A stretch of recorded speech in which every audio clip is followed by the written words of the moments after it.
පහුගිය කාලේ මට පෙරේතෙක් කතා කළා. මොකෙක්ද? ප්‍රේතෙක්. තේරෙන්නේ කළුතර පැත්තේ. ඇත්තටම ඒ ප්‍රේතයා නෙමෙයි කතා කළේ, දුව කතා කළේ. දුව කතා කළා ටික වෙලාවක් යනකොට අඬන්න ගත්තා. මං අහුවා කවුද කියලා. හඬත් වෙනස්. මම කවුද කියලා. ස්වාමීනි මම ප්‍රේතෙක්. මං අහුවා මක් වෙලාද මැරුණේ? හෘදේ වස්තුව පුපුරලා නහරයක් පැලිලා. ඒ කියන්නේ heart attack එකකින් මැරිලා තියෙන්නේ. මම මරණාසන්න වෙලාවේ, ඒ කියන්නේ සිල් සමාදන් වෙලා එහෙම තියෙනවා. මම මරණාසන්න වෙලාවේ ධර්මයේ එහෙම මතක් වුණේ නැද්ද? අනේ නෑ ස්වාමීනි, දරු 3 දෙනා තමයි මතක් වුණේ. ඔන්න බලන්න. දැන් ධර්මයේ ඉගෙනගෙන හිටියේ නැති උනොත් මොකෝ වෙන්නේ? මරණාසන්න වෙලාවේ මතක් වෙන්නේ දරු 3 දෙනා, ඔප්පුව, යතුරු කැරැල්ල, පාස්පොත ඔන්නව මතක් වෙන්නේ. ඒවාර මන් ටිකක් විස්තර කතා කළා. ඒවේ ගොඩාක් තොරතුරු මට ඔයාලට මේ වෙලාවේ කියන්න බෑ. පැයක විතර සාකච්ඡාවක්. මම මාධ්‍යවේදියා වගේ එක එක කරුණු ඇහුවා. ඔයාලට මම සරල කතාවක් කියන්නම්. ඒ තාත්තගේ දුවෙක් ඉඳලා තියෙනවා. දුව පැනලා ගිහිල්ලා. ඒ කියන්නේ ජම්පින් ඇන් ගෝයින්. පැනලා ගිහිල්ලා. හරිද? කොල්ලෙක් එක පැනලා ගිහිල්ලා. ලොකු පුතා බොහොම ලස්සනට වෙඩින් එක අරගෙන දුවක් ගෙදරට කැඳගෙන ඇවිල්ලා. ලේලියේ. දැන් මේ තාත්තට හරිම දුකයිලු, කනගාටුයිලු, කේන්තියිලු. මොකක් ගැනද? තමන්ගේ දුව ඒ විදිහට දීගතලා දෙන්න බැරි වීම ගැන. දැන් මේ ප්‍රේතයා කියන්නේ වෙඩින් එක පහුවෙලා මාසයකට විතර පස්සේ ඇල්බම් එක ගෙදරට ගෙනාවලු. අන්න බොල මලගිය ඥාතිය කතනත් ඉන්න කට උඩට අරගෙන පෙරේතයා වගේ බුදි. යන්නේ මුන්දගේ නින්ද. හරිද? මම දැන් තුන්වෙනි වතාවටත් දැක්කා. හරිද? අද මේ පෙරේතයෝ ගැන කියලා දෙන්නේ. හරිද? ඔහොම ඉඳලා මරණාසන්න වෙලාවේ උනාට පස්සේ ප්‍රේතයෝ වෙලා ඉන්න එපා පින් ඉල්ලගෙන. දැන් හොඳ දහගෙන ඉන්න. හරිද?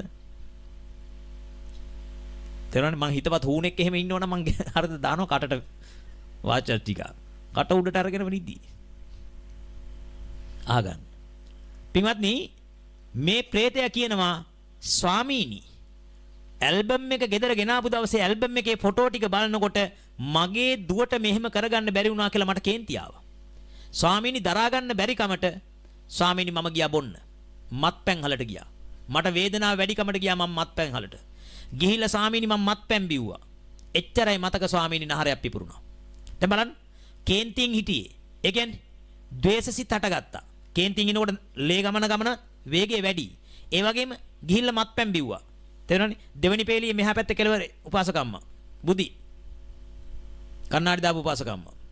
ලස්සනයි. අපූරුයි. කොහොමද ඔය ඔච්චර බුදුහාමුදුරගේ බණ ඇහෙන වෙලාවේ නිකන් රුවන්වැලි සෑය ගාව බුදියන්නේ? ලැජ්ජ නැද්ද? බණ අහගෙන ඉන්න. හරිද? ඊට පස්සේ කියනවා ස්වාමීනි ගෙදර එන්න හම්බුනේ නෑ මගදී මැරුණේ. දැන් කවුද? ප්‍රේතයා. මං අහුව කොහෙද ඉපදුනේ? ස්වාමීනි කානුවක තමයි ඉපදුනේ. මාව කසනවා. මං අහුව මොනවද කන්න ලැබෙන්නේ? ස්වාමීනි අවුරුදු 18ක් යනකම් ස්වාමීනි කිසිම දෙයක් නැහැ. සාපිපාසා දෙකෙන් පෙළුණා ස්වාමීනි. අවුරුදු 18කට පස්සේ ලොකු පුතා ගෙදර අයට කරදරයි කියලා දානයක් දුන්න ස්වාමීනි. කළුතර බෝධියට ගිහිල්ලා ස්වාමීන් වහන්සේලා 100ක් නමක් වඩම්මලා. එදා තමයි ස්වාමීනි, එදාට පස්සේ තමයි ස්වාමීනි සොට්ටු පොඩ්ඩක් කන්න ලැබුණේ. මොනවද? ඇම්බේකන්, චීස් බටර් නෑ, බටර් වගේ සොට්ටු පොඩ්ඩක් කන්න ලැබිලා තියෙන. ඊට පස්සේ එත්තකම් මොකුත් නෑලු. දපල්ලා කට උඩට අරගෙන. වෙච්ච දවසට තේරෙයි. ඒස තමයි මම ටිකක් තරවටු කරලා බනින්නේ. ටික සැරට කියන්නේ. ඇයි මේ මෙච්චර මනුස්ස ආත්ම භාවයක් ලැබලා තාම මැරුණේ නෑ. තාම අවසාන කාලේ නෙමෙයි. හොඳට අංගපතර පණ තියෙනවා. හරිද? බුදිය ගන්න නැතුව මේ ටික බණ ටික ඇහුවේ නැති වුණොත් තාම මොකද්ද වෙන්නේ? ආයෙ මැරුණට පස්සේ පිහිට ඉල්ලගෙන එන්න එපා. දරුවන්ට වෙයිලා දැන් කියනවා මං ඇහුවා දැන් දුවට කරදරයි නේද? අනේ එහෙමයි ස්වාමීනි. ඇය බොහෝ දුක් විඳිනවා. මං නිසා හරිම අමාරුයි ඇයට. ඇඟ හරියට ඒ ප්‍රේතයා චූටි වාසනාවක් තියෙනවා. දන්නවද? ඒ ප්‍රේතයාගෙත් පොඩි වාසනාවක් තියෙනවා. මොකද්ද වාසනාව? ඇත්තටම මම මතුගම ධර්මදේශනාවක් කරන වෙලාවේ ඒ ප්‍රේතයා වැහිච්ච දුව ඇවිල්ලා ඉඳලා තියෙනවා මෙහෙම. මම ෆෝන් එකෙන් මට කතා කරේ. මම ওই කතාව ඔයගොල්ලන්ට කියන්න විදිහටම ඒ පිරිසටත් කිව්වා. දේශනාව ඉවර වුණාට පස්සේ ඒ ප්‍රේතයා වැහිච්ච දුව ඇවිල්ලා මට වැඳලා කියනවා ස්වාමීනි මම තමයි මේ කතා කළේ ඔබ වහන්සේ. එයාගේ හස්බන්ඩ්ුත් ඇවිල්ලා හිටියා. වෙන හස්බන්ඩ් කෙනෙක් වුණා නම් මොකෝ වෙන්නේ? තමන්ගේ ගෑනිට අමාරු වෙනකොට, ලෙඩ වෙනකොට, තේරුණා නේද? නිරන්තරයෙන්ම කලන්තේ දාලා වැටෙනකොට මොකද කරන්නේ? මාතර පැත්තෙන් කට්ටඩියෙක් ගෙනල්ලා ඕන් රේන් කියලා මතුරලා මොකද කරන්නේ?